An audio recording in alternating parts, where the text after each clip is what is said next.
Assalamualaikum warahmatullahi wabarakatuh, sahabat yang dirahmati Allah. Nabi Isa alaihi salam adalah salah satu nabi yang wajib diimani seluruh umat Islam di dunia. Beliau diutus oleh Allah Subhanahu wa Ta'ala kepada Bani Israel karena kesesatan yang dilakukan oleh kaum tersebut sepeninggal Nabi Musa alaihi salam. Tidaklah sempurna iman seorang Muslim bila tidak mengimani keberadaan salah satu dari 25 nabi-nabi yang memiliki kemuliaan di sisi Allah Subhanahu wa Ta'ala. Pada akhir zaman, Nabi Isa alaihi salam akan kembali turun ke bumi untuk membunuh Dajjal, musuh umat Muslim yang paling ditakuti karena kehebatan fitnahnya. Nabi Isa akan datang kembali ke muka bumi demi menegakkan kebenaran serta memberi petunjuk jalan menuju keselamatan. Selain itu, ia juga membawa misi penting untuk membunuh Dajjal. Dajjal akan menyebarkan fitnah, kemudian berusaha menyesatkan umat manusia agar jauh dari jalan Allah. Tipu dayanya amatlah dahsyat sehingga yang baik akan terlihat buruk. Namun, tahukah Anda mengapa justru Nabi Isa alaihi salam yang ditugaskan Allah Subhanahu wa Ta'ala untuk membunuh Dajjal? Mengapa bukan Nabi Muhammad Shallallahu Alaihi Wasallam yang secara syariat sebagai junjungan seluruh umat Muslim di dunia? Sejatinya, hanya Allah SWT yang tahu alasan mengapa mengutus Nabi Isa untuk membunuh Dajjal. Tapi sebelum lanjut, jangan lupa klik tombol subscribe, like, komen, dan lonceng notifikasi sahabat untuk mendukung channel ini agar terus menyiarkan syiar Islam. Serta silakan tulis harapan sahabat di kolom komentar. Semoga semakin banyak yang mengaminkan, maka makin cepat terkabul. Membuktikan Nabi Isa masih hidup. Alasan pertama yaitu membuktikan bahwa Nabi Isa masih hidup. Bangsa Yahudi dan Nasrani percaya bahwa Nabi Isa dibunuh dan disalib oleh orang-orang Romawi. Namun, sebenarnya Allah Subhanahu wa Ta'ala menyelamatkannya dengan menggantikan peran Nabi Isa alaihissalam kepada orang yang wajahnya diserupakan dengan beliau. Sedangkan Nabi Isa alaihissalam sendiri diangkat ke langit atas izin Allah Subhanahu wa Ta'ala. Karena ucapan mereka orang Yahudi, sesungguhnya kami telah membunuh Al-Masih Isa putra Maryam, Rasul Allah. Padahal mereka tidak membunuhnya dan tidak pula menyalibnya, tetapi yang mereka bunuh ialah orang yang diserupakan dengan Isa. Ini sesuai dengan Al-Quran surat An-Nisa ayat 159 yang artinya, tidak ada seorang pun dari ahli kitab kecuali akan beriman kepadanya Isa sebelum kematiannya. Dan di hari kiamat nanti, Isa itu akan menjadi saksi terhadap mereka. Hal ini membuktikan bahwa tuduhan bahwa Nabi Isa telah disalib oleh kaum Yahudi adalah salah. Sebab selama ini kaum kafir mempercayai bahwa Nabi Isa sudah wafat. Sementara Allah menegaskan dalam firman-Nya bahwa Nabi Isa telah diangkat ke langit sebelum kaum Yahudi membunuhnya. Di hari akhir, Dajjal muncul dengan segala tipu dayanya, kemudian dibaiat oleh kaum Yahudi. Kaum Yahudi juga bersedia menjadi bala tentaranya dengan keinginan membalas dendam terhadap kaum muslimin. Kemudian Allah menurunkan Nabi Isa yang menurut mereka sudah mereka bunuh di masa lalu. Allah menolong Nabi Isa sehingga berhasil membunuh Dajjal dan mengalahkan bala tentaranya. Di masa itu, mereka sama sekali tidak bisa lolos.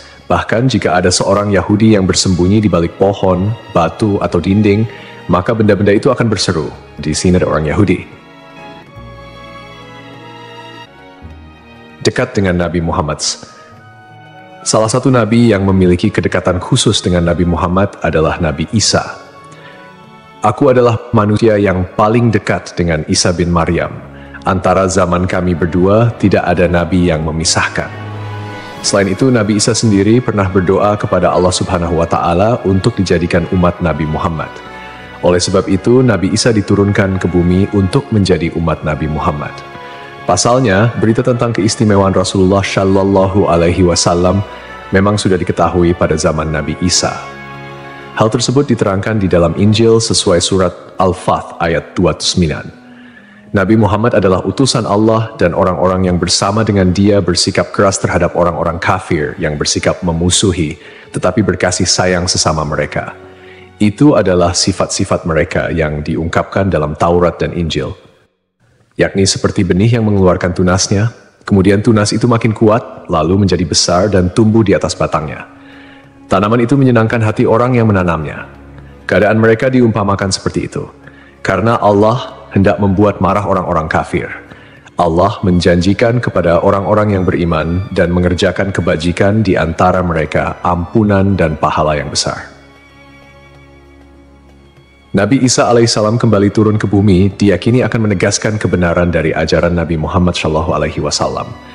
Tidak bisa dipungkiri bahwa saat ini banyak umat Nabi Isa yang tidak menerima ajaran Nabi Muhammad SAW. Padahal Nabi Isa alaihissalam merupakan pengikut dari Rasulullah SAW. Al-Baghawi menceritakan dalam tafsirnya bahwa ketika Isa alaihissalam mendatangi Baitul Maqdis, di mana orang-orang sedang bersiap salat asar, maka imam di masjid itu mundur dan menyuruh Isa untuk maju. Namun Nabi Isa enggan dan ia tetap salat di belakang imam dengan syariat Nabi Muhammad SAW. Menjalankan kewajiban jihad. Menjalankan kewajiban jihad sebagai kaum muslimin adalah tugas yang penting. Maka Nabi Isa diturunkan ke bumi untuk menjadi umat Nabi Muhammad. Keistimewaan Nabi Muhammad memang sudah diketahui sejak masa Nabi Isa dan diterangkan di dalam Injil sesuai surat Al-Fath ayat 29, yang artinya, Muhammad adalah utusan Allah dan orang-orang yang bersama dengan dia bersikap keras terhadap orang-orang kafir, tetapi berkasih sayang sesama mereka. Kamu melihat mereka ruku dan sujud mencari karunia Allah dan keridhaannya. Pada wajah mereka tampak tanda-tanda bekas sujud. Demikianlah sifat-sifat mereka yang diungkap Taurat dan sifat-sifat mereka yang diungkapkan dalam Injil. Saat Nabi Isa turun ke bumi, Dajjal sudah berada di tengah masyarakat dan memperdaya manusia. Sebagai kaum muslimin, Nabi Isa berkewajiban untuk berjihad melawan Dajjal dan bala tentaranya. Menjalankan kewajiban jihad. Allah Subhanahu wa Ta'ala memilih Nabi Isa alaihissalam untuk membunuh Dajjal sebagai bentuk penegasan terhadap kebenaran agama Islam. Sebagian umat Nabi Isa masih belum menerima ajaran Nabi Muhammad dan masih memandang Nabi Isa sebagai anak Allah Subhanahu wa Ta'ala, walaupun Nabi Isa sendiri menolak klaim tersebut. Nabi Isa sebagai nabi yang jarak paling dekat dengan Nabi Muhammad. Keduanya merupakan tokoh yang unik dalam perjalanan kenabian. Tidak ada nabi yang diutus oleh Allah Subhanahu wa Ta'ala di antara masa hidup Nabi Isa dan Nabi Muhammad. Oleh karena itu, Allah Subhanahu wa Ta'ala mengutus Nabi Isa untuk membunuh Dajjal dan menghapus seluruh agama selain Islam. Tujuannya agar umat Nabi Isa menyadari kesesatan pandangan mereka dan beriman kepada Allah Subhanahu wa Ta'ala serta Nabi Muhammad sebagai nabi terakhir. Tindakan ini juga menggambarkan bahwa agama Islam adalah agama yang benar dan sempurna, mengintegrasikan ajaran-ajaran para nabi dari sebelumnya. Agama Islam sebagai agama rahmatan lil alamin yang membawa kedamaian, keadilan, dan kesejahteraan bagi seluruh makhluk. Nabi Isa diberikan mukjizat luar biasa seperti menghidupkan orang yang telah mati, menyembuhkan orang buta dan sakit, serta berbicara di buayan hingga dapat menciptakan burung dari tanah liat.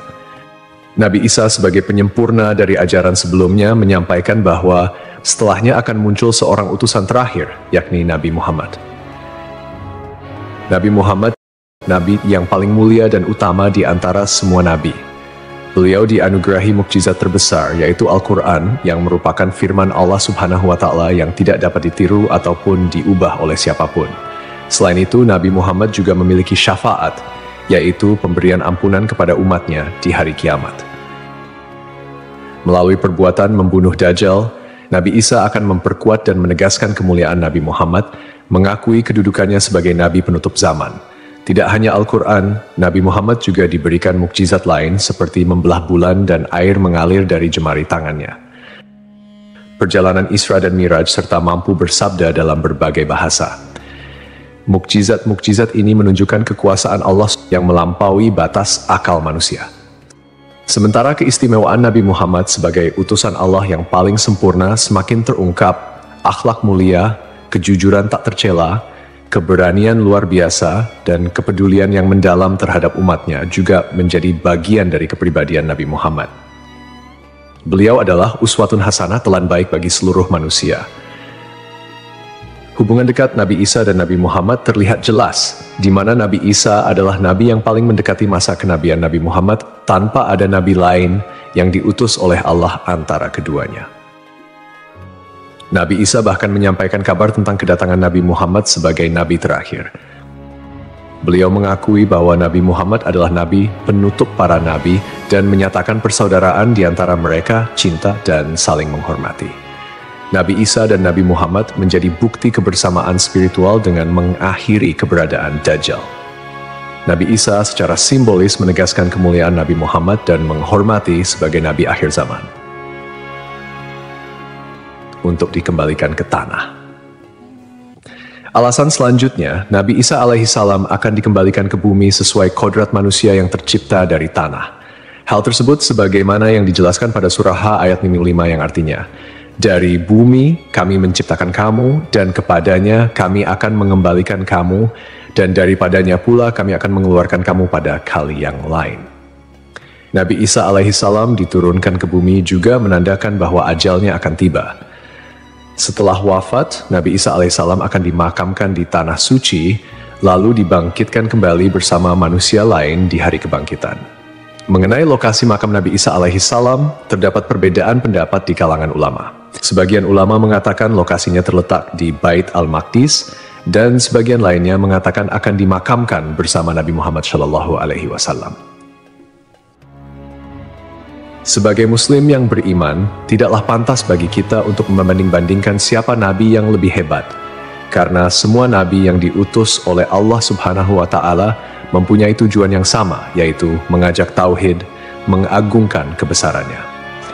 Nabi Isa alaihissalam selain ditugaskan Allah Subhanahu wa Ta'ala untuk membunuh Dajjal pada akhir zaman, ternyata beliau juga akan memiliki tugas dan maksud tertentu yang pada intinya adalah menegaskan ajaran yang dibawa oleh Nabi Muhammad SAW kepada seluruh manusia yang ada di dunia.